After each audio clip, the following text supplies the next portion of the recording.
Assalamualaikum warahmatullahi wabarakatuh and very good afternoon to everyone. Welcome to our roundtable discussion. Today is session 5. Our theme today is SSE and social protection for workers in informal sectors. But before that, I must thank the organizer, especially my friend Dr. Ben and Dr. Janison, for asking me to be the moderator today. I'm honored actually to be a moderator today and very lucky to have a co-moderator, our colleague from Indonesia, Devi. She is a co-moderator today. Only myself had a co-moderator, you know. The 4 moderators before, they didn't have, only me. So that's why I'm very lucky. Today, we are talking about SSE and social protection for workers in informal sector. But before that, let me briefly review what we have discussed in the last 4 days. Yeah? Today is day 5. First day on Monday, we discussed on principle of SSE and who are the actors. Then second day on Tuesday, we talk about pathway to sustainable development. And the third day, we talk about building resilient and sustainable communities. And yesterday we had on food sovereignty and agriculture ecology. Today, I think we talk about SSE again, but in the context of social protection for the workers in the informal sector.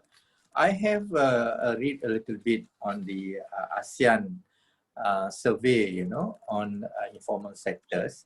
Actually, ASEAN make a study, a regional study on employment in informal employment, you know, in our economy. From the study, we know that I would say many ASEAN countries, except Malaysia, has a large number of workers working in the informal, or I would say working in the informal economic sector.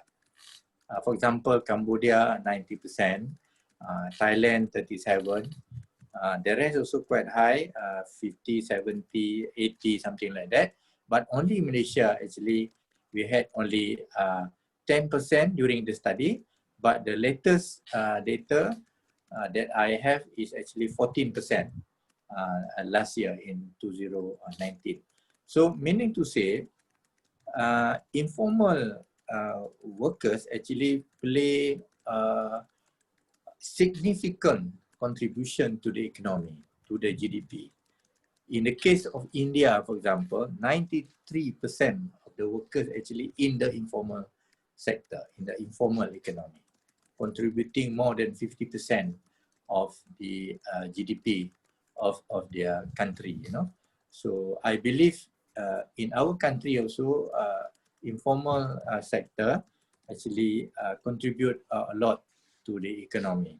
But the problem is sometimes that we may have different definition and different measurement of informal workers or informal sector, if you like. So that's why sometimes we cannot really 100% compare, you know, between countries, unless every country has the same definition and the same measurement. This is recognized by the ASEAN report. And ASEAN also recognized the importance of these informal sectors, and ASEAN actually commit to move, in other words, to reduce people in the informal and come to the formal sector. Because this is because when we say informal sector, meaning they don't have, mostly they don't have social protection. There are many forms of social protection. Maybe today is not the time to discuss. Probably later on we can discuss on this, you know. So I just want to introduce the topic. So today, so that we can have the idea how important or how big the issue it is, but how important is SSE. Yeah, you know. So that is the topic. Now day 5. So today the approach or the format of presentation and discussion, just like the format we adopt since last Wednesday. Thank you, Juliet, our friend from Singapore. You know, recommended this approach. I think this is more lively approach and more interactive, and people are open to give ideas because we can see the video or see the presentation later. You know, so so that's why today we have three. Okay, we have three. I had a Okay, problem with Josephine my... already in. Yeah, welcome, Josephine. Welcome. We are about to start. Today we have three panelists, and we have three questions also. As a moderator, I will ask three questions, but we ask question one first to each of his panelists, and each panelist should respond to the question in 5 minutes time, more or less, you know. And so before we start, let me invite my co-moderator, Devi, to introduce our panelists today. Over to you, Devi. Thank you so much, Dato. It's an honor for me to be here. And this is not actually the first time that I'm joining the SSE events, but I have to go back and forth to other meetings. So this is the first time that I think I'm going to stay from the beginning until the end. So it's an honor again to meet you all and to learn a lot from you. Yeah. So without further ado, I would like to introduce our panelists for today. It's the first time is Rolando B. Victoria. Somebody said Boss Rolly in the chat, which is very nice for me to know. So Rolando B. Victoria is the founding executive director of Alalay sa Kaunlaran Incorporations, ASKI, and now the president and CEO of ASKI Group of Companies, Inc., composed of 12 different strategic business units. Rolando has been with ASKI for more than 3 decades. The ASKI Group of Companies is now touching the lives of around 1 million Filipinos by transforming their lives and building sustainable communities in Central and Northern Philippines. And in Singapore as well, helping the overseas migrant workers by providing them with the financial education and basic entrepreneurship training. As a certified public accountant, a former commercial banker, and a pioneer in the microfinance industry in the Philippines, Pa Rolando was invited to sit in the board of various organizations like the Microfinance Council of the Philippines, or MCPI, Micro Insurance MBA Associations of the Philippines, MIMIF, MIP, Rimansi Mutual Solutions Insurance Agency Inc., Alliance of Philippines Partner Services, Microfinance Data Sharing System, or MIDAS Credit Bureau for Microfinance, and Banking with the Poor Network, BWTP, among others. In 2018, he was invited to become one of the advisory council members of the Sustainable Standards and Certification Initiatives for Value-Driven Financial Institutions initiated by the European Organizations for Sustainable Development, EOSD, based in Karlsruhe, Germany. In 2017, he was recognized as a Global Filipino Executive of the Year during the Asia CEO Awards held in Manila. In November 2018, he was conferred the award of Association Board Members of the Year by the Philippine Council of Associations and Association Executives, PCAAE, and one of the Sustainability Leaders of the Year by the EOSD. And now the second one, Ibu Suntari, I'll call it Suntari H. Sayangking. Suntari has been the regional coordinator of HomeNet Southeast Asia, which has country HomeNets in Cambodia, Indonesia, Laos, Philippines, Thailand, and Vietnam since 2014. She served as one of the 2 Thai conveners of the Asian Civil Society Conference, or Asian People's Forum, in Bangkok in 2019. And until now, still a member of the Thai Working Group of Asian Watch. She is now a consultant for the NGO Coordinating Committee of Development, NGO Court, in Northern East in Northeastern Thailand, and is the coordinator of the Northeastern Women's Network. And now also a committee member of the Sustainable Development Foundation, Union for Civil Liberties Association, Conkind Community in the Next Decade Foundation, and Civil Society Development Foundation. She has a degree in political science from Thammasat University. Last but not least, of course, Josephine Olive C. Parila, who just joined us. Olive herself, a micro-entrepreneur, that's the beginning of the profile, is well known as an informal worker leader in the Philippines, being in the executive committee of HomeNet Philippines, president of Patamabawais, workers in the informal sector enterprise, and secretary of the HomeNet Producers Cooperative. Josephine has served as Social Development Chair of the Regional Development Council of Region 4A, Calabarzon, and member of the National Anti-Poverty Commission and APC Workers in the Informal Sector Council, WISC, for many years. She is also very active in the women's movement, serving as president of the Rizal Provincial Local Council of Women, vice president for the National Capital Region of the National Council of Women in the Philippines, and member of the Angono Municipal Gender and Development GAD focal point. She has been regularly attending the CSTSE or APF conferences for many years, serving as resource speaker in many workshops on informal economy, social protection, and universal healthcare. Olive has a degree in commerce and has taken graduate level courses in women and development studies at the University of the Philippines. So that is all the profiles of our three speakers for today, Dato and friends here. I give it back to you, Dato. Thank you so much. Okay, thank you, Devi. Very good. Yeah, very good English actually. Thank you, very Dato. fluent. Yeah. Okay. Okay, we have actually three panelists or speakers, but from the participant registration, I saw only two names. Rolando is not yet here, I believe. So because of that, I would like to invite Sotantri first, to respond to my question. Actually, my question is that please explain to what extent that your own organization adopt the principle of SSE. I know your organization actually practicing a lot already, but just share to us what are the principle of SSE that you adopt in your organization. Santari, over to you in 5-minute time, please.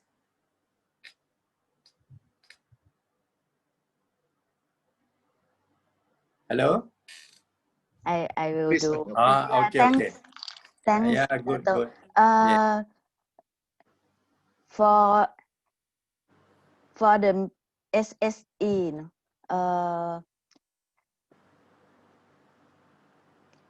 I can say that because all of our members of HomeNet Southeast Asia are the group of or network of home-based workers.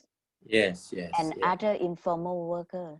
So we organize as a member-based organization. It means that every individual persons will come to apply to be the members. And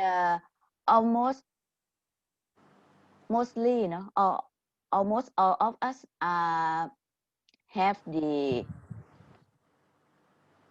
activity of we can say that small scale business. Okay. Some are self-employed who produce their own product and selling in the market. Some of us are home workers who work for the supply chain, both domestic market and also the global market. So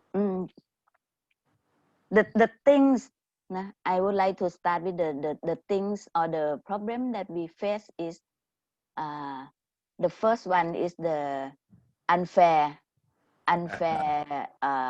wage. Fair wage, Unfair. I mean that is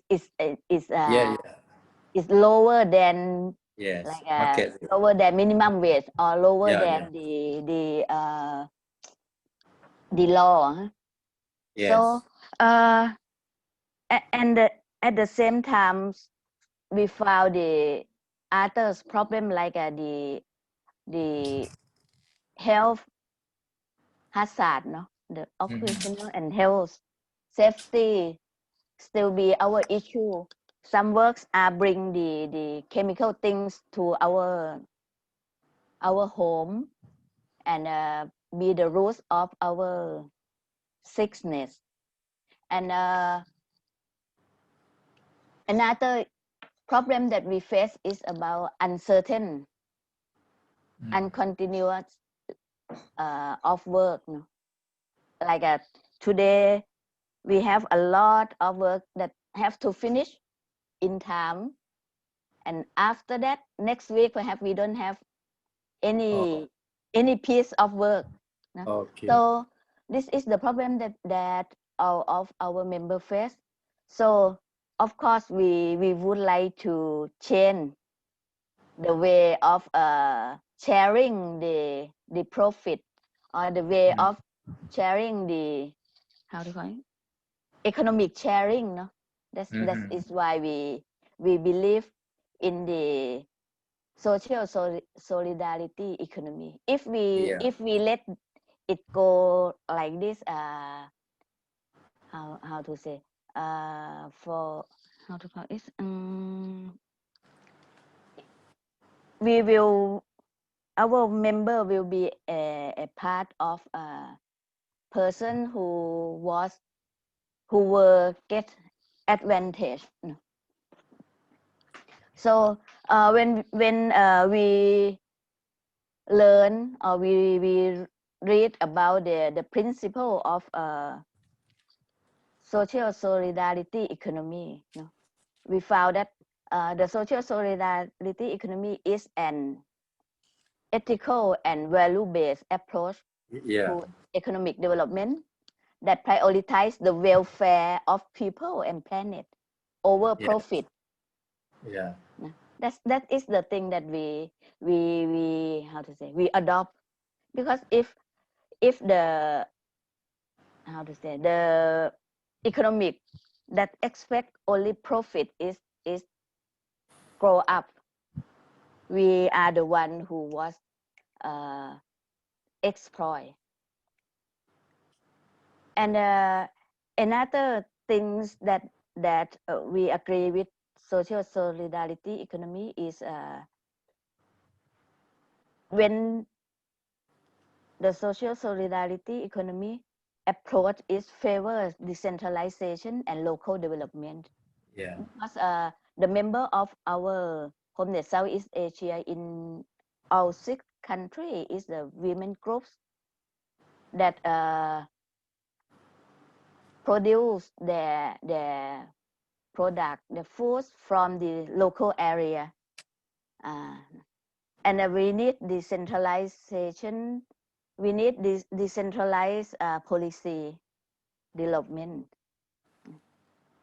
That is the why we agree with the principle of social solidarity economy. And we also believe that economic growth only is not the right way, but we would like to combine social, environmental, and also gender perspective in the economic as well. This is the third reason that why we agree, and we would like to be a part of social solidarity economy. That is my answer for. Okay. All right. Thank you very much. Meaning to say, the HomeNet actually try to adopt SSE principle as much as possible, especially the 3P, people, planet, over profit, and your decentralized, centralized, and your operation is based on ethical and value based. I think that is make it different from the conventional enterprise, okay, I think we can say that the goal of SSE and the goal of how to say, empower informal empowerment. worker is the same Yeah. thing. Yeah. Your organization also do some empowerment for the workers. Yeah. Actually, yeah, very good. Thank you, our colleague just now, Sentari. Actually, Sentari is in charge not only for Thailand, is also regional coordinator for Southeast Asia, right? Yes. Yeah. So many countries are already involved in the SSE under HomeNet. Okay. Probably if there is any question to Santari now, I open now to the floor first, because if I wait for the second speaker, maybe the mood has gone. So I want you to ask now so that Santari is still in the good mood now to answer. Is there any intervention? Not necessarily question, just a point to ponder what, experience, but must be related to SSE in your own organization. I open the floor, please. Yes, Ben, please. Yeah. Yes, Santari, Yeah. is there, a common advocacy by HomeNet, meaning to say the HomeNet, all over Southeast Asia, to promote the interest of the informal workers? Because this is part of solidarity, meaning to say that you work together to struggle or to achieve certain goals by dialogue, engagement with stakeholders. So what are these, common activities that you undertake all over, the different movement or organizations of HomeNet in Southeast Asia? Yeah. Yes, I think, very good question. Yeah. Okay, Santari, over to you. I'm not sure that I can catch up or not.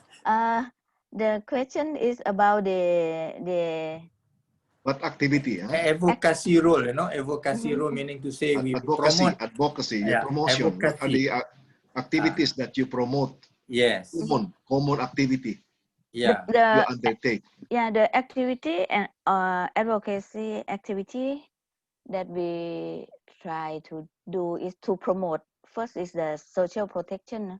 Social protection for that is the issue of today's discussion. The social protection for informal workers, and I think that I can give the detail to all of you in the two the second or the third question later. Yeah. Okay. About social protection and also how to say, about the occupational safety and health, and also the security of the income of informal worker as well.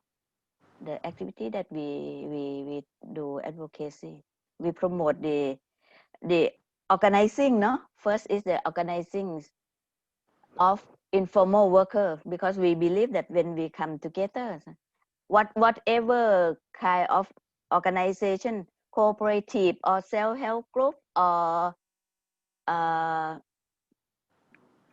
to say, whatever, it will empower. It will empower our informal worker and also increase our bargaining power as well. So first is organizing. The second is to guarantee the security income. That it means we call for the minimum, at least minimum wage for every informal workers. And the third is about social security. And fourth is safety and health during working time. Working condition ought to be safe for every informal workers as well. Yeah. Actually, by definition, if you have all that form of social protection, that means your worker is formal already, by definition. They are formal already. Okay, thank you very much, Santari. Maybe we move to the second speaker. Thank you for now for question 1. May I now invite Josephine to also respond to my question just now. Question number 1 is, again, that is to what extent your organization adopt the principle of SSE. Over to you, Josephine. Josephine, are you there? I saw your name just now. Unmute, Josephine, unmute. Josephine, please unmute. The weather is so bad. Yeah, that's why I'm having my lag out. No, okay. Okay. We are so part. Yeah. Okay, we are my organization or the Homeless Philippines is also part of the Homeless Southeast Asia. As what Sontari said, actually, the social SSA concept is we are really gearing towards that. No, we hope to adapt the SSA principle, and even without knowing long time ago, because we are talking about SSA way back in early 1994, no? And we even had our sub-regional workshop during the invention, the Homelessy in 2008, which we discussed about SSA. From that year, the member of the HomeNet Southeast Asia, which as what Tuntari said, are really gearing toward the SSA principle, and of course managing their businesses with the conceptual framework of SSA, because we know that in fact for us we're not only talking about how the people, the planet, the profit, but of course we have to be sustainable. The economic activity should be also sustainable for us to live. Of course, we have the environment. So probably we are, it's not just now that we are talking about SSA.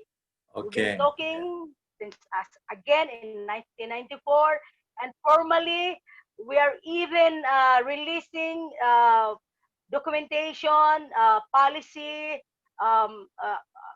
advocacy on SSA. So probably SSA for us is something to look into upon the engagement of the different sector in our society. Yes. Okay, so you are saying that you have adopted since 1994 already, right? Yes, we started. Yes, yeah. Okay, maybe can you give an example, in your organization on the part of this, let's say, the 3P, the 3P, the people, planet, and profit, For the people, how do you treat the workers there in relation to SSE, Do you understand what I mean? Yeah, okay. Yeah. Okay. For the people, for example, in our community, the decision making is collective. We don't, nobody can decide just for one, but it is participatory. There is decision making is participatory, and even we also collaborate with other groups. For example, in advocacy work, the people is working towards for the protection and welfare of the workers in the informal economy, and even specifically the home-based workers, where we work on for a long time. That's the people. We don't only engage our members, we engage the academe, the local government unit, and of course the big brothers we had, and of course the people who's also working with us, and helping us, So the people, and basically on our economic activity, the work done by the home-based workers, the informal sector, is being valued. So it is being valued, and and we respect one's decision, and we respect one's, for example, this the values is imposing to the to herself and to the economic activity she's engaged with. Then of course the planet, as I've said also, no, we have to look into uh, the care of our environment, the care Yes. the surroundings, the community, no? the the the security of one another. So that's, and this, of course, the other one is the profit. We work not just for profit, but we work also with social value. That's why our tagline and our marketing: if you buy one, if you buy one product, you're not just helping one, but you're helping many, because the money we gain or we take from our marketing is for us. It's a collective sharing. We share uh, we share the profit, the output of the economic activity, especially in the group enterprise, in the group enterprise, where mostly the people who work, who invest in that particular group will also benefit the output of the activity we did, or we're into. Okay, very good, very good. Thank you very much. I now open to the floor if there is any question or intervention to what our colleague Josephine has presented just now. Any question or any contribution to that?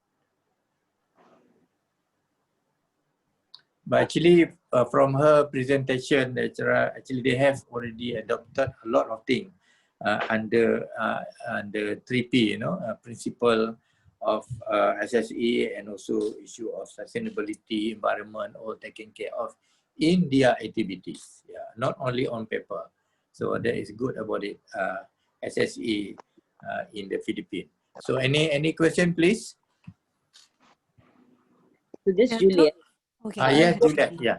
Yeah, so my, I don't know whether it's a comment or question, because as you said, Dato, a few minutes ago, both Yes. our first two panelists have actually raised many good things they are already doing for the Yes. informal workers. And so Yeah. it becomes a matter of definition what we mean by informal workers. Because many Yeah. of the practices they are doing is Yeah. already more or less like formal for formal workers as well. Yes. Yeah. So I think, so my question is, how then do we define informal workers? Or Yeah. of course, the objective of every informal workers movement is to make sure that they are become formal in the long run and are Yeah. taken care of as well. Okay, may I respond to that? Please, yeah. Okay, in the Philippine context, we already define informal sector. Yes. So that was in 2002. We have an official definition of what is an informal sector in the Philippines. But long before the 2002, the National Anti-Poverty Commission, this is under the Office of the President, already defined what is informal sector. So, of course, it is units engaged in the productions of goods and services, with, of course, with minimal household and incorporated enterprises, and of course with low capitalization, as Republic Act 8425 defined it. So we already defined, and we of course we don't want to be remained informal. That's why one of our advocacy is for the government to fully implement, not just for compliance, but beyond compliance, on the ILO recommendation 204, which is the transitioning from informal to formal. So it doesn't mean because we register in a formal setting. For example, we register our economic activity in the municipality, in the business registration. Well, we are formalizing. We want to campaign formal enterprise formalization of all those in the informal economy. So we don't aim to be remained always as vulnerable, marginal, but we want to Yes. build an enterprise that soon the members of the workers in the informal economy can move up, can upscale, can upgrade, and develop themselves, can be sustainable, especially on economic side. Yeah. Thank you. Okay, good. Yeah, thank you. But actually, it's true that in the ASEAN context, we have slightly different definition on informal sector. But actually, not only talking about informal sector, but informal employment. That is different also. Because in many countries, even in the formal sector, they have informal employment. That sounds funny, you know, like Myanmar, Cambodia, and other countries. But in Malaysia, very clear. Informal workers, we refer to informal sector. That's why the percentage of informal workers in Malaysia in the informal sector is low. It's about between 10 to 14%, you know. But other countries in ASEAN, as high as from 37 to 90%. Yeah, India is even worse, more than 90%. As I mentioned before, that the moment you register, you give the license, they pay tax, then they are formal already. Even they are home-based, you know. But now many think that home-based and self-employment is informal. Yeah, because they don't register, they don't get assistance from the government. You want to get assistance from the government, you have to register. You maybe when you do business well, you have to pay tax. Then you become formal. But this is the actually the thinking of ASEAN already. They agree in the regional meeting last year that they want to do some, increasing the number of people from informal to formal, you know, migrating them to formal sector. Because when you say formal, that means they are well protected socially. Yeah, okay. So thank you very much, Josephine. Very good. I also enjoy your video actually. What you have said, and you have shown product that you have produced. You know, very good, very good. I'm very happy to see that. Now, can I invite our third panelist if they are around? Ronaldo. Is Ronaldo around? Yes, I'm here. Oh, good, good. Nice meeting you. I am worried that you are not around. I have seen your video as well. Please, over to you, my friend. Same question, question number one, you know, right? Can you repeat? Yeah, okay. I repeat the question. Please explain to us to what extent that your own organization, I think you are ASCII, right? Yes. Yeah, ASCII adopt the principle of SSE. Thank you. Yeah. As you all know, ASCII was born as a microfinance institution way back in 1987. Yes. And then in 1994, we slowly make some adjustment that we initially promote what we call beyond credit. Then eventually, we expanded the program. We embraced the SSE principles that ASCII as a microfinance institution is actually an SSE already. How come? With the different legal structures that we have, we saw the need for the members to be covered by social protection, and that is microinsurance. Mm-hmm. So what we did is through microfinance, all the members of microfinance are now, they were trained and then they were taught and how to establish a mutual benefit association that will run the microinsurance. Mm-hmm. And out of 7 board of trustees of that MBA, 5 are clients themselves. The officers of the Mutual Benefit Association are clients themselves, and there are term limits. And who select the members of the board? It's the clients themselves. In the different areas, there's a process that in each area where we operate, they will select their representative, and all the representatives will elect among themselves the officers of the Mutual Benefit Association. So all our clients and their families are covered by micro insurance. That's part of social protection from them. And then part of their income is also being channeled to the different programs that we implement through the foundation. In times of calamities, they're also supporting the clients and even non-clients on the relief operation, on the environment side, on the education. So we have a scholarship program. And aside from Mutual Benefit Association, we organize farmers cooperative also. So a well-known cooperative now, it's a big cooperative. It's a Kalasag Multipurpose Cooperative. We were able to organize them, train them, network with other government agencies, and then they were able to get corporate buyers directly, the largest food chain in the Philippines. They are now supplying all the onion needs of this corporation. And they get a lot of recognition, and part of their income is also on the community program.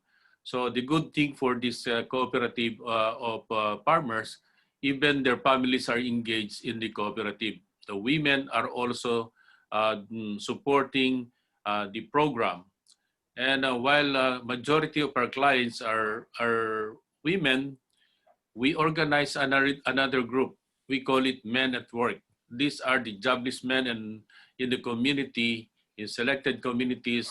Right now, we are on the third year, more than 300 are participating. These jobless men were trained by ASCI in partnership with Technical Education Skills Development Authority, a government agency. So after 1 year of after the training, we had a discussion with them what kind of business they want to get into, or if they want to be employed, it's also being assisted by ASCI.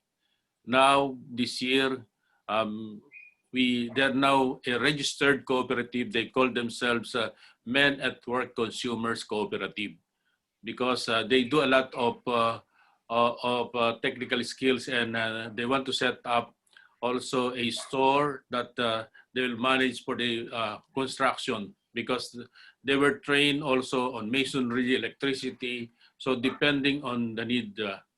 And also for the overseas Filipino workers in Singapore, we were able to train them. We call the training, it's a back-to-back training. It's the initial is to train them on financial education, how to handle money, and then followed by a basic entrepreneurship, advanced entrepreneurship, personal development, and even bookkeeping and computer lesson. Even now that there's a COVID, it's all online. Why is it back to back? If they're ready now to establish a business while still in Singapore, we train their families here in the Philippines. If the dream of the OFW is to set up a grocery store, they have to attend also training on that particular aspect. And then if they want to start a business now, it's if they want to have an additional capital, the microfinance program of ASCI comes in. So that's what we call the back-to-back training of ASCI for OFW. At the same time, they were introduced into what are the social protection that they can engage themselves. The microinsurance program, the different microinsurance program of ASCI is being offered to them. And then even the micro savings program is also being offered to them. And now they can see their even deposit online. Because when they visit their families in the Philippines, that's the time also that they attend the training to be a member of ASCI Multipurpose Marketing Cooperative. And also, part of what we are doing through ASCI Multipurpose Cooperative is linking our clients to the market. As you all know, thank you to our membership with the ASEC, because our members up in the mountains, the ITES communities, they were able to link their ube produced to a market is introduced by member of ASEC. So really, on the development of people, it's not all the programs of ASCII are towards the clients themselves. All the products and services, it's designed, is it appropriate for the clients? So that's our major development that we are doing. And also, how do we protect our own employees? So even now, they've been receiving a lot of Zoom training on health issues, and we introduce to them technology so that they can continuously, others are doing work from home. And then part of the income of ASCII is being, it support the environmental, health, education, scholarship program, and relief operation of ASCII. So that's what we are doing, and we are a believer of solidarity, social solidarity economy. Thank you. Okay, good. Thank you very much. Yeah, very detailed. But the way you organize, just like a corporation, you know, you have 12 different business unit, you know, and the way you mentioned that it looked like you are very successful. And many people there actually are socially protected. So meaning to say, maybe they are no longer in the informal sector, you know, they are already formal. Although it is originally organized by ASCII, originally is SSE, and helping the people in the informal to become formal. I think it's very good if you could have the data and by what year, you know, to show that your progress in terms of moving people, informal workers to formal, sort of, you know, and what year I mean you complete. That would be very good model for others to duplicate or replicate, if you like. Yeah. We can provide you with the data, how many cooperatives have we supported. Yeah. Now we were able to link them to appropriate government agencies. So it's now direct support from the government. Yeah. How many now are recipients of social protection, microinsurance, life insurance, funeral insurance, accident insurance, and so many others. Thank you. Okay, good. I now would like to open to the floor if there is any question to Brother Rolando or any intervention to what he has presented. Please. Dato, yeah, please. Yeah. There are 3 questions already. Basically, and also some comments. Please, the first question is, if market wages do not reflect the value of contribution of informal workers, and how should we calculate? So these questions will be most appropriate to be addressed to Suntari, I think, yeah. Yeah. Okay. So let me repeat the question again to all the panelists. Yeah. If market wages do not reflect the value of contribution of informal workers, and how should we calculate? Question number 2. Migrant workers are engaged in industries and service sector and construction, but they are not hired directly by employers, but hired through contractors for a very low rate work. And there is no policy so far to protect these migrants. So the question is, what is the framework to safeguard these migrant workers in India? In India. Yeah. Okay. Number 3, it's a question from Mr. Shukri from Comact, Malaysia. It's on statistics. He was asking the rough estimate, or if the data is available, if there are statistics in contribution of informal sector in each Asian countries in terms of GDP and employment. He even added that even on earlier statistics, there is a difference among countries on the definition of the informal sectors, and that's the total number in the statistics. And there is one comment from Jay Sarma. Jay was saying, ILO has some benchmarks and policy papers worth considering, and he's giving the link already in the conversation chat. Yeah. So those are the questions, Dato. Over to you. Okay, thank you. Yes, I have also read the question. I don't know, maybe if some of panelists want to respond, they can respond. Otherwise, I bring this issue to the later part of the forum, you know, to Okay. try to give input to the question. Sure. Okay, can I have any question to Brother Rolando, a presentation just now?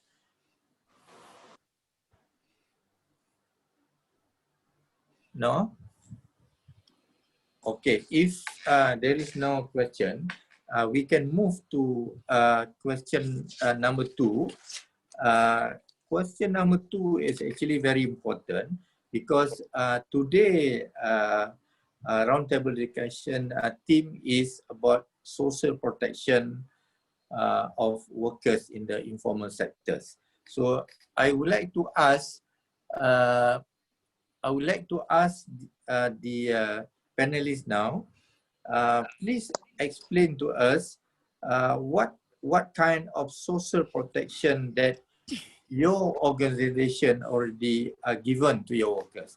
But ASCII already answered this question just now, actually, ASCII, you know. But let me pose this question now to our panelists. Number 1 just now, Suntari, yeah? Suntari, please, Suntari, yeah.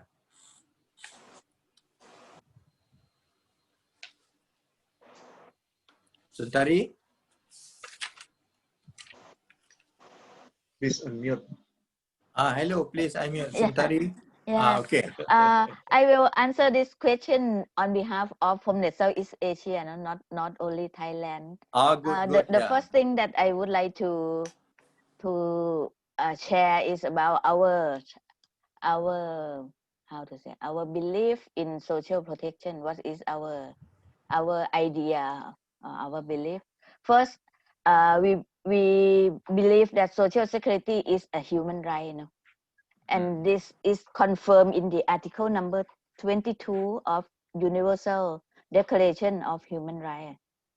And the second things is we believe that social security or social protection is the scheme that have to provide by the state to protect the people when we face difficulties, whatever, economic or social, and during our life cycle, when we face difficulties, social protection will come up to support us, and this is the thing that have to provide by the state, and it's the right of the people. And another important factor of social protection is because we have the gap of economic, we still have rich and poor. So social protection or social security is the things that can fill the gap when we have the economic and social inequity. Because the benefit of growth, of economic growth is not share, how to say, fair enough, no? The share of economic growth is not fair enough. And we believe in our Homenet Southeast Asia, believe in universal corporate in every item of social protection, whatever, health, other as well, not only education,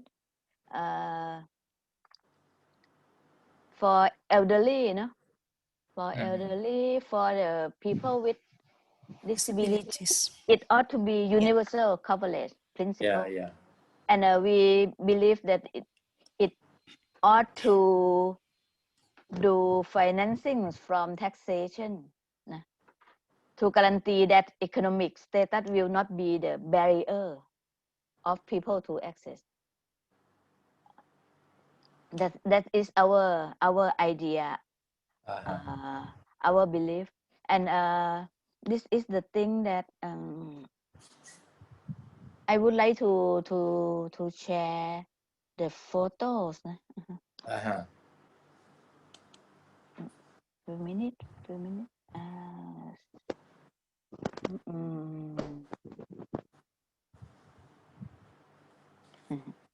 I'm not sure that I can do it. Okay. May I say like this? Please, yeah.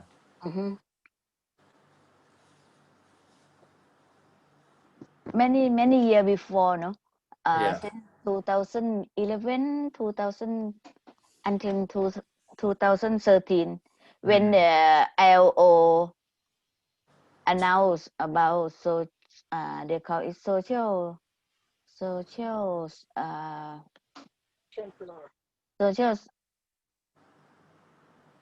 protection floor. That is the word that I try to social protection floor. And we Homenet Southeast Asia, no, we support this idea because we found that in the real situation, for formal workers, they have the social protection, even they have to share, no, like a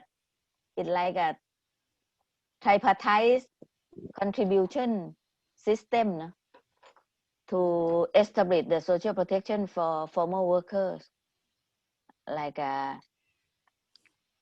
in almost every country of ASEAN, have this system for formal workers, and Cambodia do better things, because in Cambodia I learned from my colleague, no, from HomeNet Cambodia, that only employers, no, that take care of the payment for social protection of formal workers. But at the same time, when formal workers, they have the system, they have the social protection for them, and another group that the government always pay attention is the poor.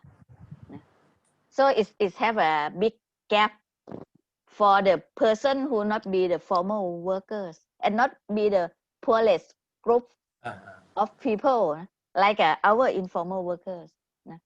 We cannot say that we are the poorest, because in the developing country like us,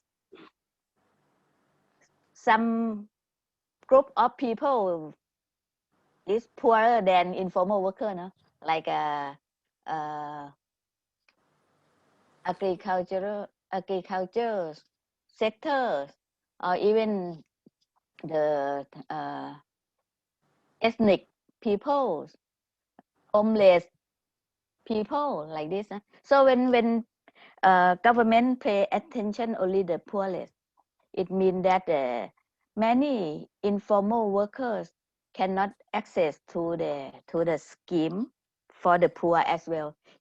If you would like to access to the social protection that provide by the government, free of charge for health, free of charge for education, you have to prove that you are one among the poorest group. This happen even about health, that very important for human being.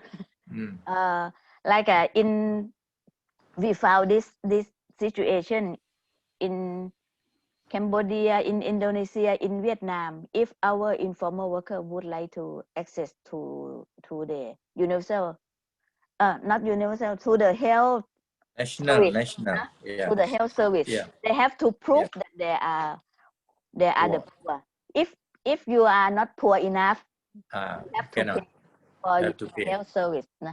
But this situation is better in Philippines, because in Philippines they passed the USC bill already. Perhaps Olive will, Joseph will share about this. And they are on the implementation preparing process, and it allows for for Laos people, the government just started the universal health coverage scheme since 2018, but still some disease that the patients still have to co-pay.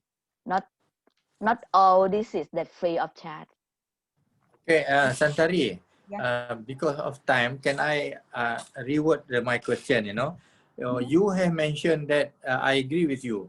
The state or the government must play a role to provide social protection to every citizen. That is the human right. Yeah, I agree. Yeah. But our question is that over and above, your organization, does your organization provide other form of social protection or not? The government provide, but what about you? Yeah. The things that I would like to say is social protection is not the duty of individual. From my point of view, no? It's not the duty of individual person. Is the duty of the state to do the policy. So the things that we do together in our home in Southeast Asia is try to work at the policy level, both at the national and regional level. Yeah. So actually, HomeNet is asking the individual government to take care of their own citizen, whether they are in the formal or informal sector. That's right. Yes, that's what you said. Okay. And it not mean that we don't have the small scheme inside of our network, no?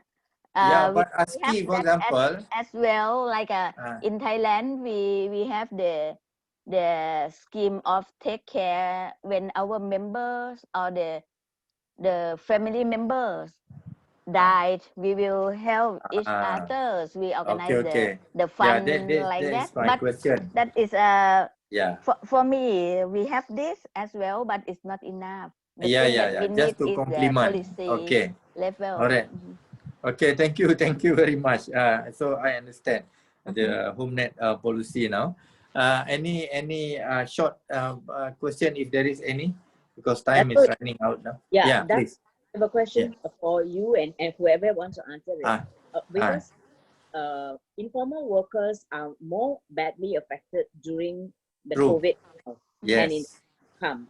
So, and in one big group of informal workers are actually migrant workers and refugees, which are quite a number in by hundreds of thousands in our Southeast Asian countries. So, how can we help them? What are the social protections that can be done to help? Because I think the UN came up with a paper on a study paper on Southeast Asia, and released it in July 2020 on this whole area of vulnerability and what can be done and what is being done. But what can we do as ASEC? So this is a question I have. I think a very good question and quite tough to answer unless we pass it to the government officer, tough to answer. But as an NGO, I think we all promote for human rights, helping the poor, the people who are in need, things like that.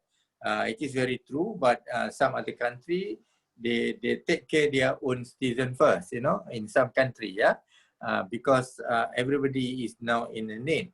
So that is the issue who should come first to get the treatment.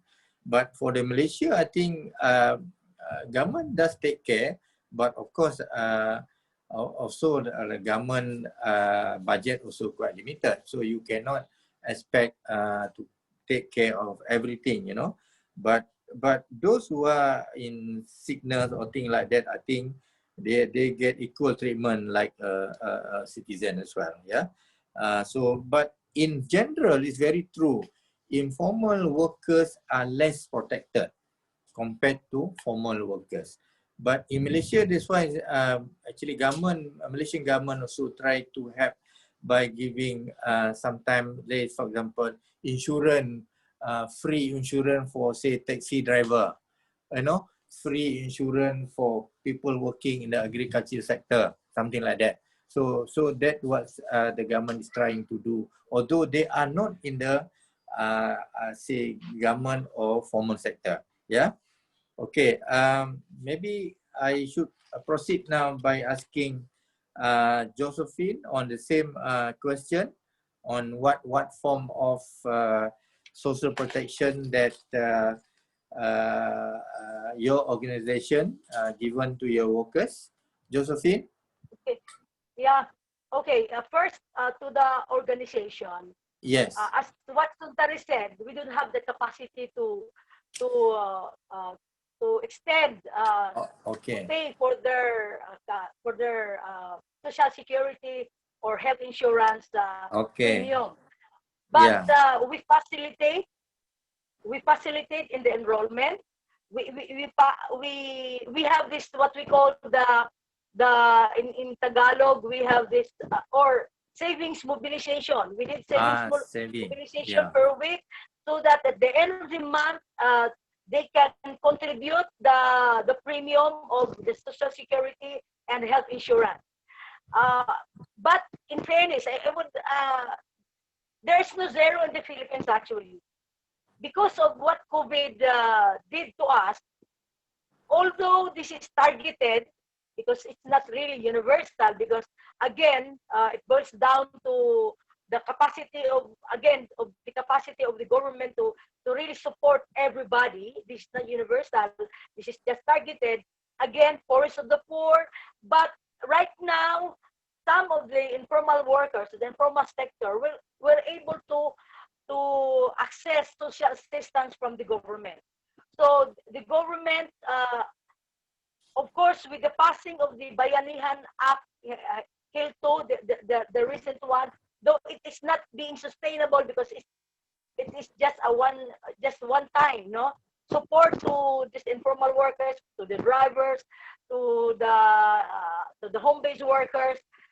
But at least there are mechanisms that somehow helping this sector who are affected, especially of the pandemic. And then of course, there are also some intervention on the livelihood recovery, income recovery by some of the national government agencies. But we don't have to rely with the government because again, it is targeted. But we really have to campaign for our own members to really have this consciousness of savings, because of what happened to this pandemic, this COVID-19, resulted us to of course suffer a lot because of no income for the in the Philippines since March up to this month. Mostly informal sector really affected with this COVID because of non-income or lost income or less income.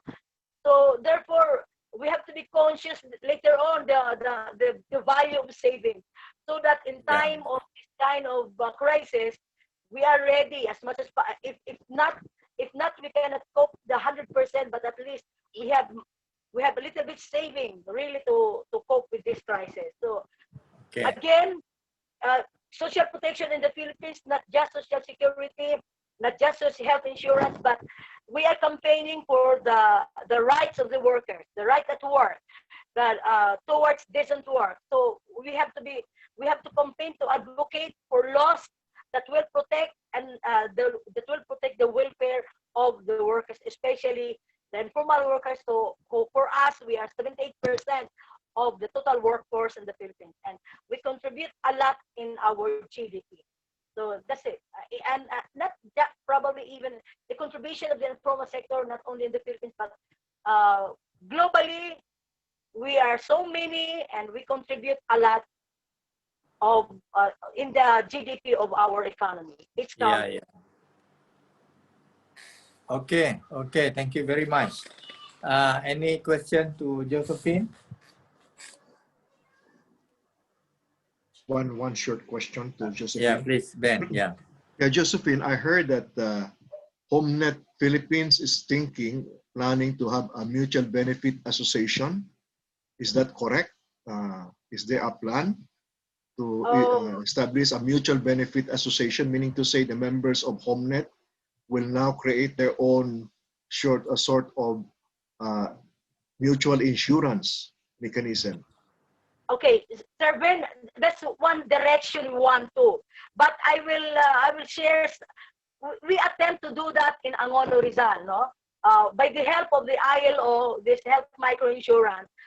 But again, if we see that if the member is less than 500, the ano tawag nito, yung viability, sustainability, yes, the stability of the projects will not take that. Yeah. It's not sufficient enough for having less than some 500. minimum number, but yeah. Still, yes, but still, it is our dream. It's a goal that Good. hopefully Yes. we can have that.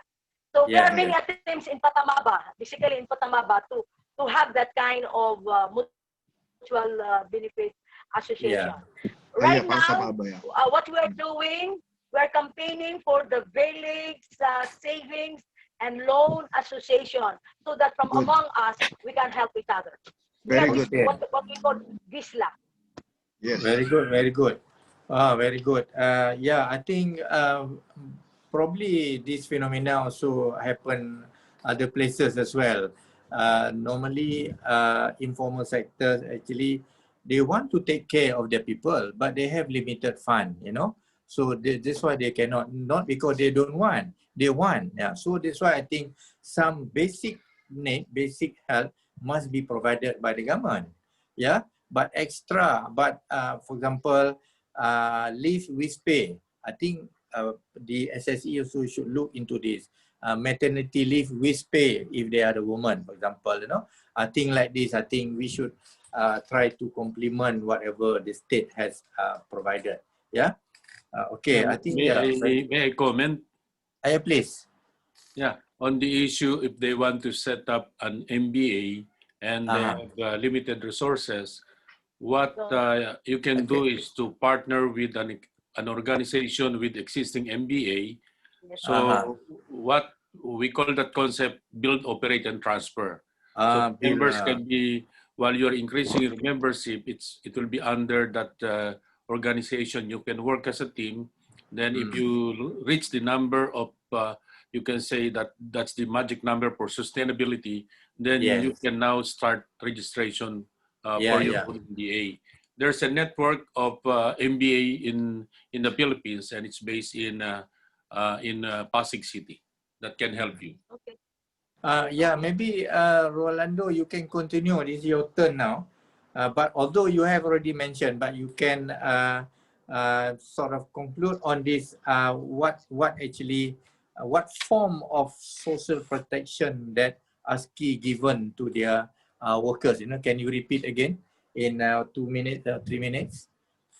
Yeah, for our own employees, they're all covered with insurance on health and for their protection.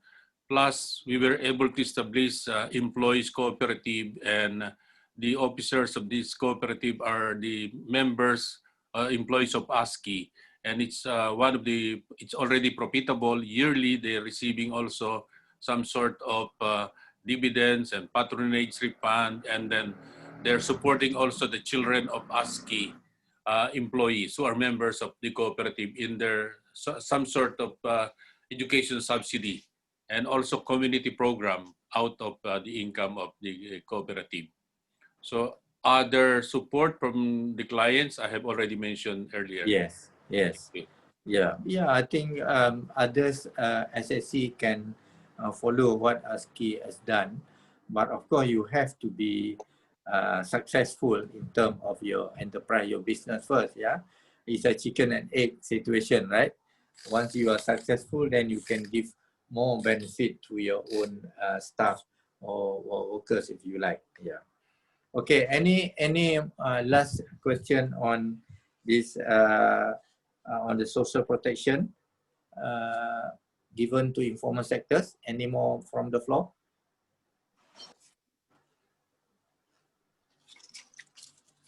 No?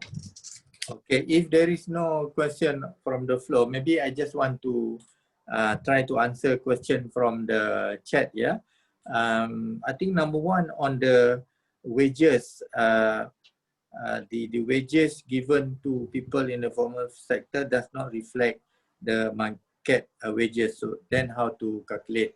Actually, the issue is not how to calculate. The issue is that they don't have enough money to pay the equivalent of the rate that they are supposed to get if they are in the other sectors, you know. So it is not really issue of the how to calculate. But in economic term, if you were to calculate, actually you have to calculate the opportunity cost. If you calculate opportunity cost, then the pay for people in the informal sector are low because they cannot get job in other formal sectors. That is from, that we call it shadow price in economic, you know. But that is no good, I think. You should pay adequately, at least above minimum wage. That's why many countries now, they have minimum wage, yeah. I think question by my friend Shukri on the data, some data on employment at the ASEAN level, ASEAN Secretariat have. They have a study I mentioned earlier, maybe you were not in yet that time. Study by ASEAN, published in 2019, you know, a regional study on informal employment, they call it. So they compare ASEAN members country in terms of employment in that one, and they also try to calculate the GDP, but actually very difficult because different measurement and different definition adopted by a member state country in ASEAN, although many member state country in ASEAN try to follow ILO definition. Okay, that's question to Saudara Shukri, ya. Okay, Dewi, can you repeat again question from Jay? The last question, I think, from Jay. Okay, let me just go back to the, we have several questions so far, Pak, but you have answered the first one. Third one also answer. Yeah, third one as well. Hang on a second. Let me just go back. Right, from Jay, there is, okay, the second question is one about migrant workers, Dato. The question is, there is no policy so far to protect these migrant workers because they are not directly hired by the employers. So that's why the question is there any framework to safeguard these migrant workers in India? Oh, in India, very difficult for us to answer. But today we are discussing the ASEAN context, you know. But in the case of Malaysia, for example, actually the government actually make it mandatory for the company who hire the migrant workers to look after them. For example, in the case of pandemic COVID-19 now, actually the employer of that workers must look after or pay the expense, you know, of the of their workers if they have to go to the hospital, you know. But of course, the government hospital actually the rate for us to get treatment is very low, yeah, very low. But don't go to private sector; the rate is too high. Okay, the question number 4. Okay, question number 4 is from Ernesto Prieto. I'm sorry for my misspelling if I do so, my deepest apology. The question is, how does HomeNet Southeast Asia define the social protection framework from ILO? Oh, okay. I think Josephine or any Sutantri also can answer this one. Maybe Sutantri, I think, yeah. Or Josephine, whoever. Please answer that one. Well, again, according to Sontari a while ago, yes, social protection in many areas vary. So mostly people are talking social protection on social security and health insurance.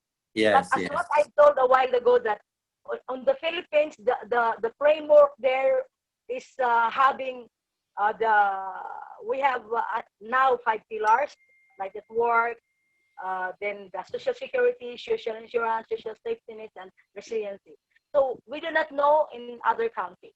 But again, for Homely Southeast Asia, we campaign that not only social security and social health insurance is among the framework of the social protection. So as much as possible, everything is being said that we have to campaign for rights at work. We have to campaign for policies that will protect the informal sector, and we are be sure that the state will protect will extend the protection on social security, health insurance, and among others. And even, of course, in time of calamity, the social assistance, part of the social welfare. So I think that's the same, no? But it's a matter of the different policy on social protection in every Homely Southeast Asia country members. Sontari, can you add more? In Thailand, for example. Yes. Okay. Thank you, Josephine. Yes. Okay. Suntari, you want to add some more, or it's okay? When thinking of framework of ILO, I think is start with the social protection floor, like I mentioned before, no? And ought to cover from the we born until we die, no? We die. That is Yeah. that is Yeah. all Yeah. like all benefit, or to cover every step of our life.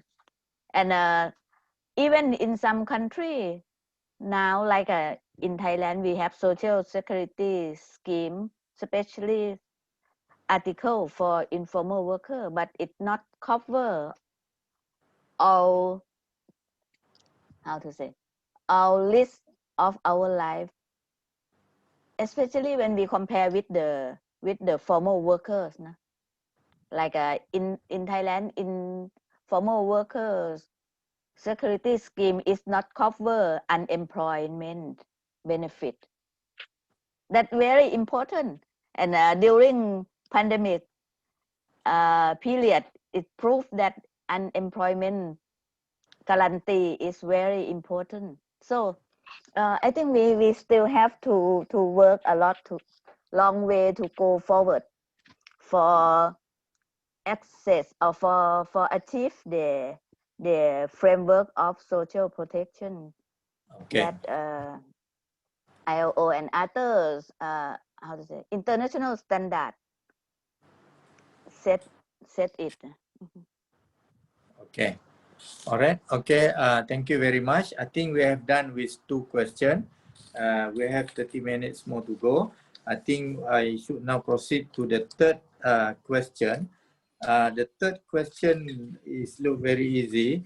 What message that we want to send to the ASEAN Secretariat, you know, and what policy instrument or what program that we would suggest to ASEAN so that we can promote SSE.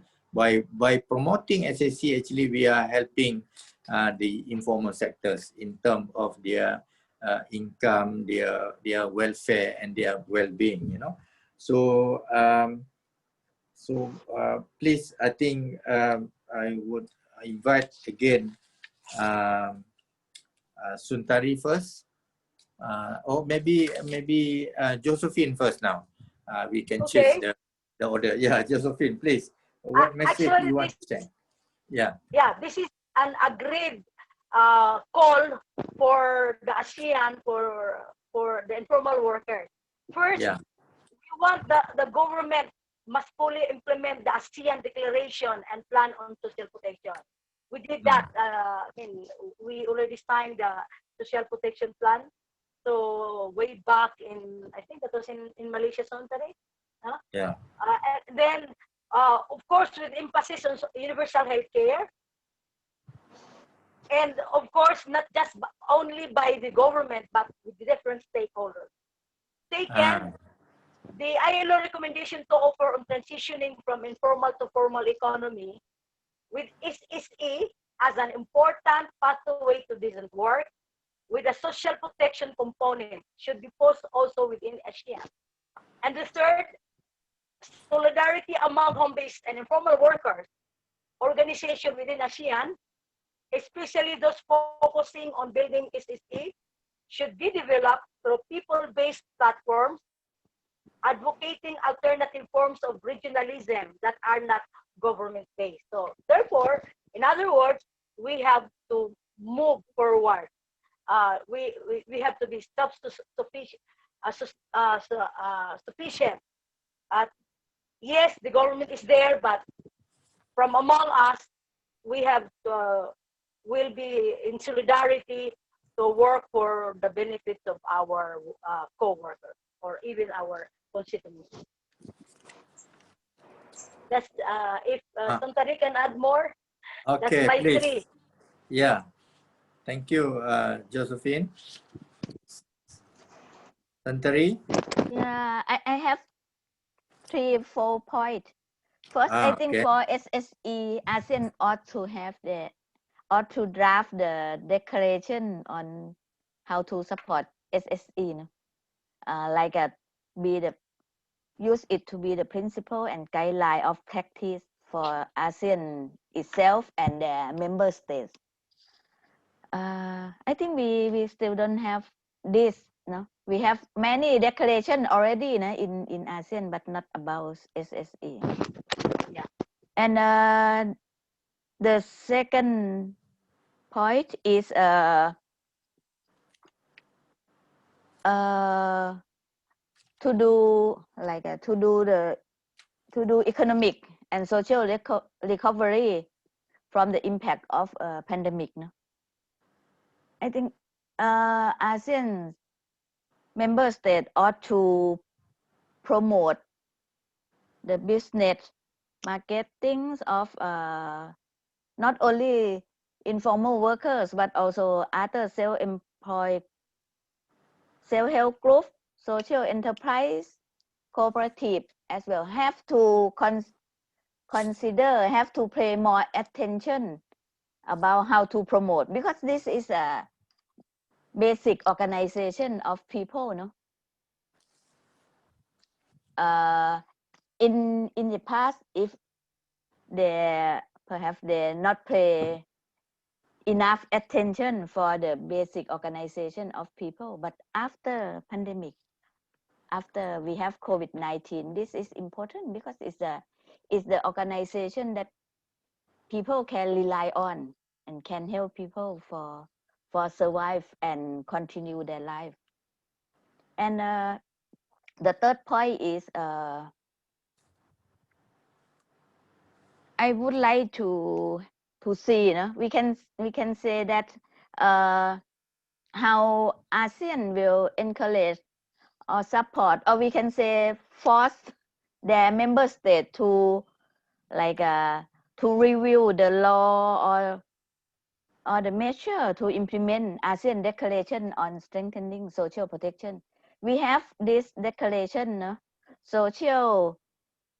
Strengthen Social Protection Declaration since 2013, but very few implementation measure. How ASEAN will take the role to encourage or force their member state, because when we read or when we learn the detail of this declaration, we will find that they have very good principle, but that good principle not turn to be the implementation. That is the problem. So the last point that I would like to send the message is, I would like to see all ASEAN declaration be the legal binding, not only the how to say, not only the beautiful document. All ASEAN declaration ought to be the legal binding document, not only to show that we have the declaration already. Yeah. That is my last point. Okay. Okay. Thank you very much. Rolando, can you try to respond to question 3? Yeah, I think on the issue of social protection, if we can encourage other member to participate just like the Mutual Benefit Association, I believe we've been doing a lot of meetings before to introduce the Mutual Benefit Association because we can see that it helps a lot and it's for the people, especially micro entrepreneurs. And it's also self-sustaining because it's the premium is very small. So I think they can do it. And also, if maybe on the issue of migrant workers, if we'll have more or less standards in Singapore, they're so strict, and also they receive also a lot of the salary is good, and ASCII Global in Singapore is closely working in partnership also with Ministry of Manpower there, so we can assure that it's a good output that we have, and then the support to OFW in Singapore. So thank you. That's all. Okay.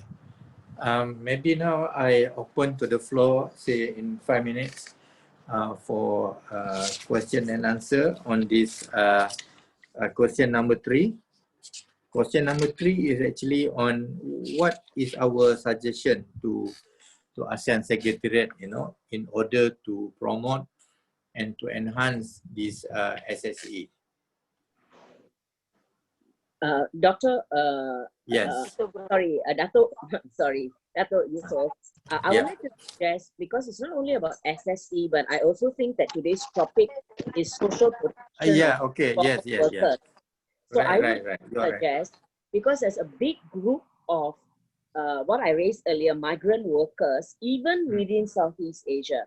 For example, even if you take Singapore, where I'm based, okay, of course, about 1/3 of the population in Singapore are all foreign and migrant, okay, of which 25% are informal workers. So there are, of course, some in the expat range as well. Okay, so 25% are from all over the world, mainly from India and China. But within Southeast Asia alone, I think that's now Dr. Rolando mentioned about the Philippines, the people from the Philippines who are there. But the bigger group is our neighbor, Malaysia. We have more than 400,000 Malaysians working in Singapore. And most of them, not all of them, but most of them are actually informal workers. Okay, they are working in factories and many other different kinds of roles. Indonesians, okay, from the Philippines, from Thailand, from Vietnam. Okay, this is only one small little country called Singapore. All our other bigger countries like Malaysia and Indonesia and the Philippines will also have others from other part of Southeast Asia in their countries. And these are, and if they form the informal workers group, they are quite a big group. So how then, since we are ASEAN, it's true ASEAN cannot stipulate a law for every country to carry out.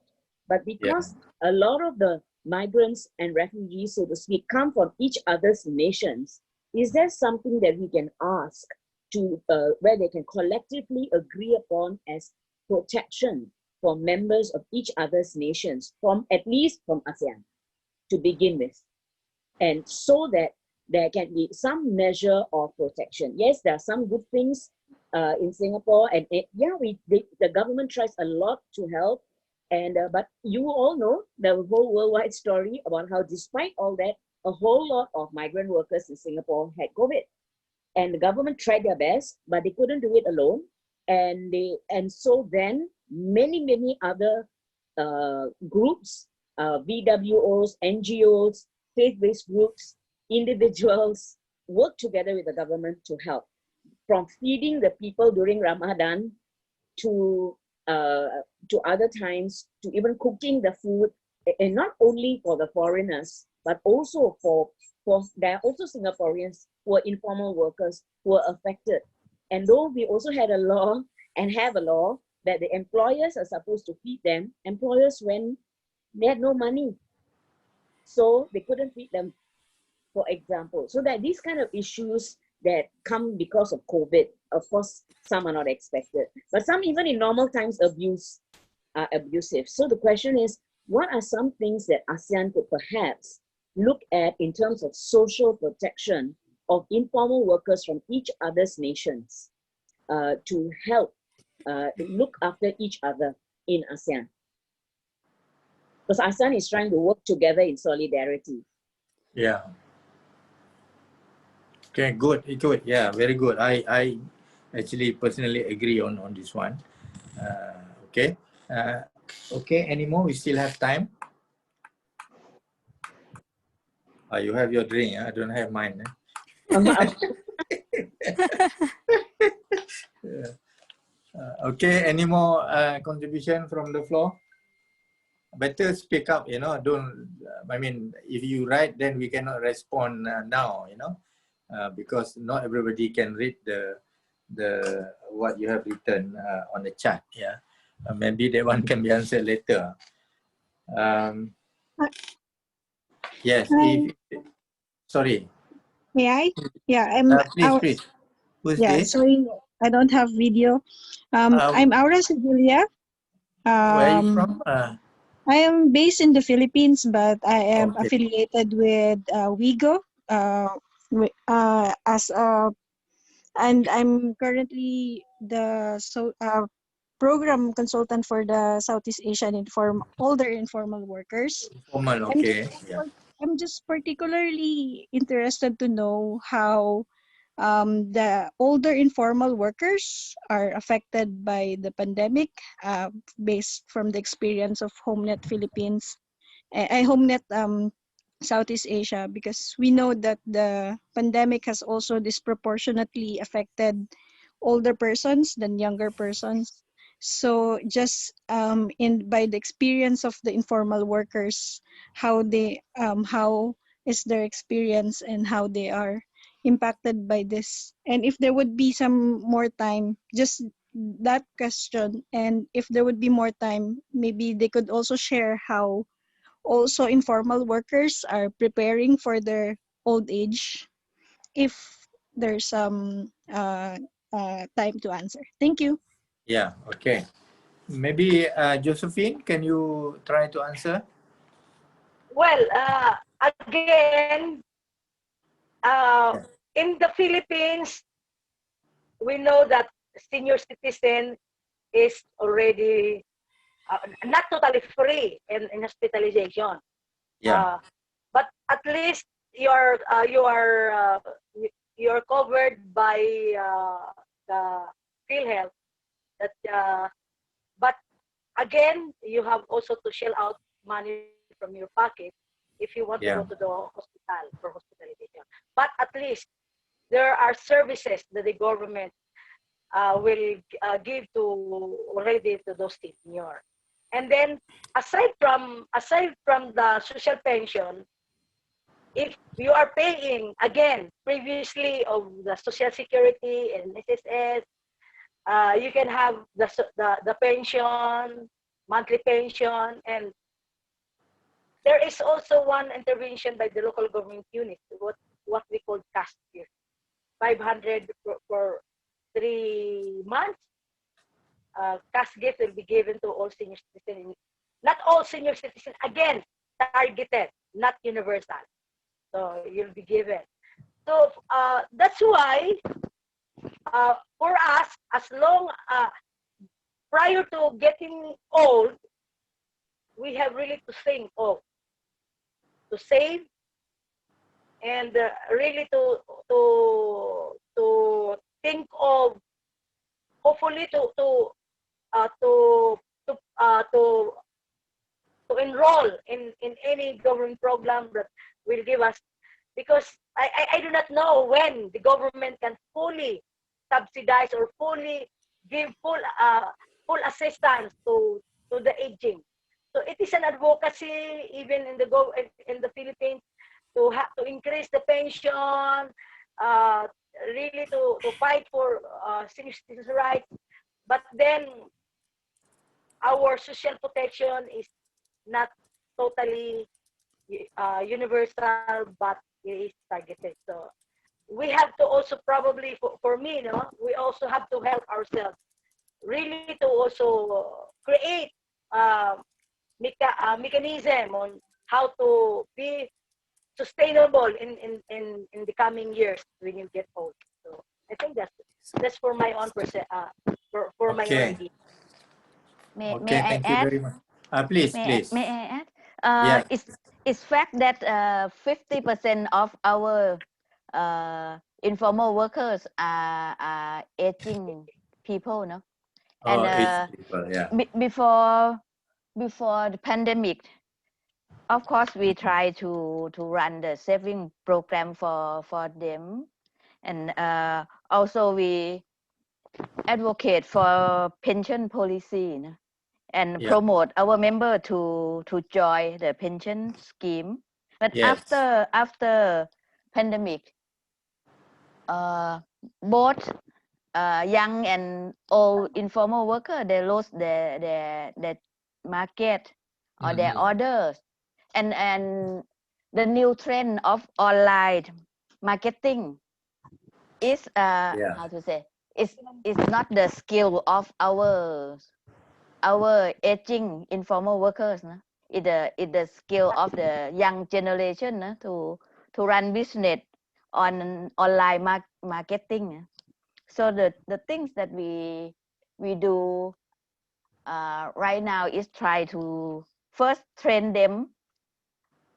If the aging people would like to learn about online marketing, and the second thing that is, I think, is more how to say, more it's better is to provide the new unit to support them to run the marketing online. Don't how to say, don't expect that all aging people can do their marketing online, but try to support them by organize the online marketing unit for them. That is the thing that we do in Thailand, and I hear from Indonesia and Philippines that they try to do this thing as well. Okay. So in addition,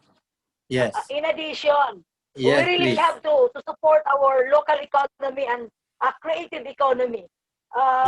We have to adapt the new normal. That the things we are not doing before, but we have to do it now, because we have to adapt again the situation. And of course, there's no more young, there's no more old, but we have to be, of course, to everybody really are fight affected. on this Everybody are actually affected by pandemic COVID-19. is one thing. Hello. Okay. Hello. Thank you very much. Hello. Yes. Yeah. I'm Sinun from Cambodia. Please. Can you show your photo? Sinun. Yeah. Okay. Sinun from Cambodia. Okay. There are two things I just want to add. One is about aging people, like Sundari have just mentioned. We have a majority of our homeless worker aging people. So as we want to survive during or after COVID time, we need to do markets, to find market for the product. But as Sundari were saying, online marketing is for young generation. It's not for the old people. It's hard for them. But anyhow, just for your information, I just back from Siem Reap meeting those people, and we also are in the same trend as the Thailand and the Philippines, helping them, no matter age people or young people, try to help them on online marketing. And secondly, the third point that Sundri want to raise to ASEAN Forum, People Forum, is about ASEAN should encourage member states to strengthen the social protection, the declaration, right?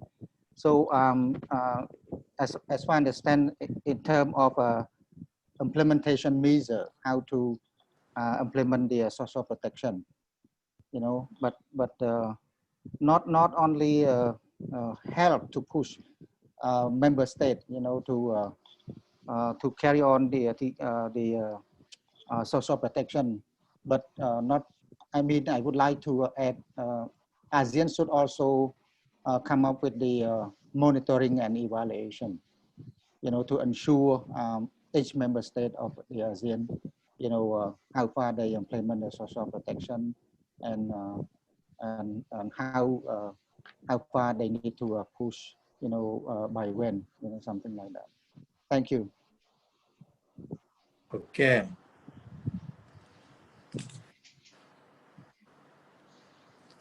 Okay, thank you very much. I think time is quite limited now, only 5 minutes to go. But before I conclude, I would like to invite my friend Devi to say a few words before I conclude. Yeah, Devi. Thank you so much, Dato, for the opportunity. I think I just would like to respond to the questions about migrant workers in India. Although our focus is actually Southeast Asia, but I did work for quite a few years with Responsible Business Alliance. I'm not sure whether you have heard of it. So they work with not especially Southeast Asian countries, but they also work with India, Nepal. And so far, until about 2 years ago, they have worked with more than 100 companies around the world, big brands, Unilever, Nestle, to make sure that all the supply chain of migrant workers and their rights are fulfilled, starting before the departure from their own origins country until they arrive at the at the country of destination. So I think maybe you wanted to look at the RBA, Responsible Business Alliance Network, and they actually exist in several Asian countries, and it's based in Malaysia. And I even know the guy, the president of RBA. If you wanted to contact me, I have to find his email, and I'll connect you with him. Okay, good. Thank you very much. Okay, very good. Yes. Okay, any more pressing ideas? Anybody want to say anything before I conclude? Because time is already up. But if there is none, I would like to conclude. Just my initial thought from hearing the presentation and also question and answer session. I think we can agree on a few points. Number one, I think you like it or not, informal workers actually play significant role to the ASEAN economy. When I say economy, meaning that to the employment and also to the GDP, gross domestic product. Yeah, that's point number one. Number two, SSE in Southeast Asia actually adopt the principle of SSE. Yeah, that is number two. That's, I think, this point we have to maintain. That's why we are different from conventional enterprise. Although we are actually sort of fighting with the new liberal economy, you have to maintain this principle in the not only on paper but in the operation of our enterprise or our organization. From today's discussion, I've seen that all of the organizations that involved in the discussion today, actually they have adopted principle of SSE in their organization operation. That's number two. Number three, although the state must play a role to protect their citizen or their workers by giving adequate program of social protection. But I think SSE also need to complement to give other form of social protection to their workers. Just like what ASCII has done as an example, we cannot rely on just the state. We cannot rely on the state. So that's number 3. Number 4, I think our friend from Thailand strongly believes that we need to declare, this one I'm not sure, I have to check whether SSE is already made a declaration by ASEAN. If there is none, then we should encourage ASEAN member states to declare and to promote, not just declare, actually to promote the development of SSE. Because SSE actually to me not only important in terms of macroeconomy, but it is also very important for micros economy. We use the micro enterprise or SSE actually to reduce the gap between the rich and the poor, and also to give dignity to the poor.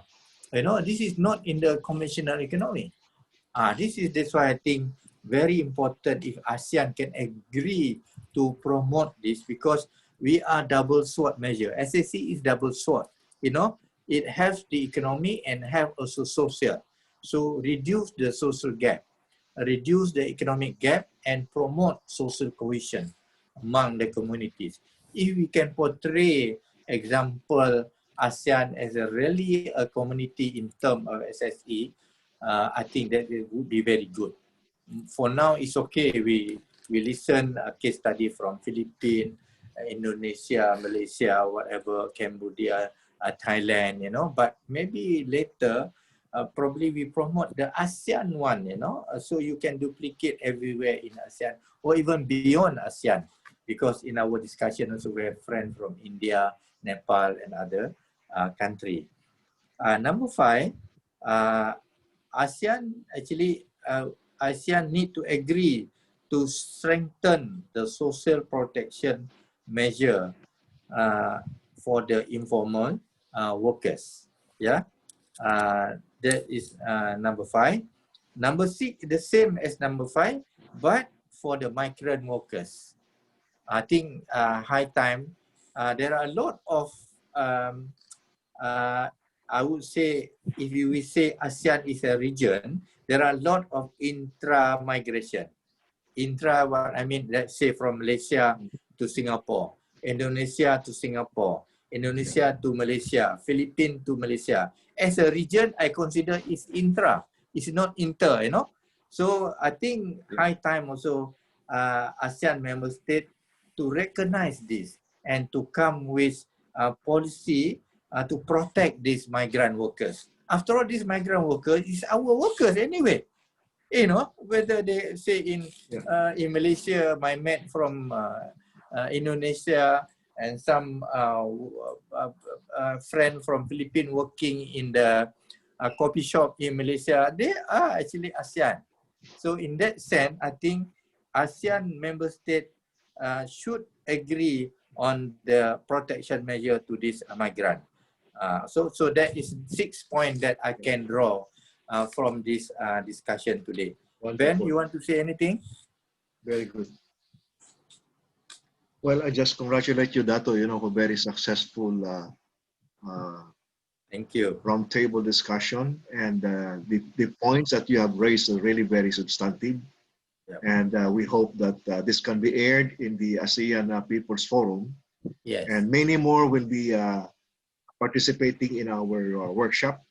So again, yes, I would like to just to remind everyone to register. Yes. The registration deadline is extended, but please register now so that you are assured that you can participate. Thank you very much. Right. Thank you very much. Okay. So, Devi, anything you want to say? No, just some questions, but I think we're going to consolidate them later, aren't we, in the synthesis? Yeah. Yes, some Okay. questions are coming in, both in general and in private. So Yeah. we'll consolidate them later, I believe. Okay, okay. We I cannot love the satisfy enthusiasm. we cannot satisfy everybody, you know, but because of time limitation. But Yes, sir.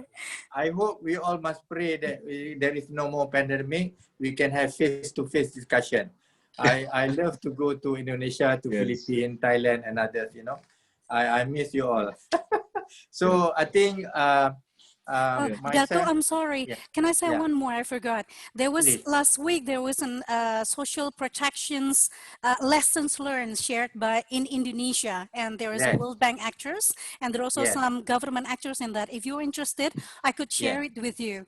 I Please, think please. the biggest takeaway of the lessons learned of the on please. social protections Please, working in please this share with us. pandemic. Yeah, Okay. it's about how to work together through Okay. technology. Okay, thank you, Devi. Thank you for Yes. helping me today as Sure. well. I'm very lucky to Yes. have you to help me today. Yes, My very pleasure. lucky. You're the only one who helped us. I am the only one, you know. So anyway, thank you very much to Yes, the all only friends one. Very special involved in this. status. Special for me. So I hope An more to honor come. for me. So I hope we can continue discussing in this forum and other forum. Yes. And I would like to continue with the Malay version of this sooner, you know. I will talk to Chandra Yes, and that's very good, Dr. Dato. Eri and Dr. Denison. Maybe Devi also can have for the Malay version of Nusantara version, if you like, of this SSE. Yes. Yeah, So Dato. with that, That's with that, I would good. like to Very thank good. everybody. And I must say sorry if I interject you when you are talking. So the weaknesses is mine. So thank you very much and hope to see you again. Bye-bye. Thank you, Salam. everyone. you. Thank you Bye-bye. so Thank you, much. Dato. Honor. Thank you, Dewi. Thank you, Yeah. honor for See me. you Thank again you so in much. Thank Yeah. you. APF, no? We Okay. see all of you in Bye, APF. Juliet. Yes. Bye-bye. See you, all of you, in APF. Yes, Yeah. we'll see you there. Okay. See you there. Okay, thanks. See you. Okay.